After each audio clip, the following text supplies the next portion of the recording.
Well, we now continue our weekly land report segment with the American Society of Farm Managers and Rural Appraisers.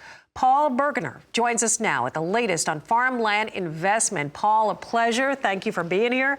What type of increase in investments are you currently seeing with farmland?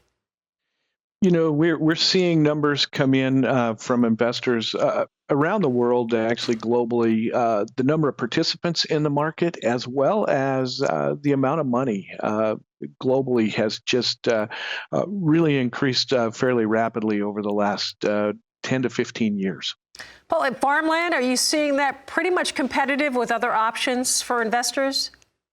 You know, we are. It's been competitive with other options in the investment community, and it's tracking. We've been tracking ag returns since 1990.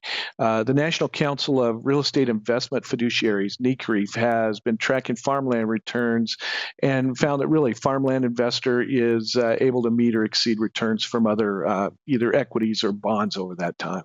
So what are you talking about? Like, what exactly are you seeing as far as those returns over this time period? What do they look like? If we look at an annualized return over that period since 1990, it's been right around 10%. And annual cropland a little bit lower, and permanent cropland a little higher, but all of them in that 10 to 10.5% range. And when we think about the S&P over that same period, the annualized return's about 9.75. So it's right in there with stocks. And you think about 10-year treasuries, somewhere in that 3.5 to 4.5 range. So this land, investing in this, returns pretty stable with limited risk?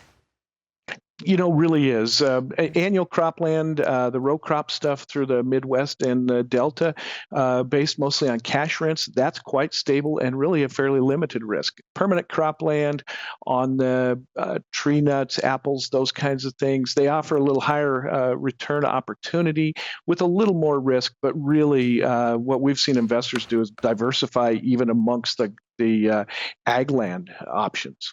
Paul, advice right now for anybody looking to get in the game, looking for big land purchases, what would you say? You know, the opportunities I think are out there. We've seen a few more properties pop up on the market right now, and with this afternoon's potential lowering of the interest rate, we're going to see that Treasury go down a little bit, get down into the threes again. The opportunity to take a look at ag land is definitely out there for those investors who want to put some money out there.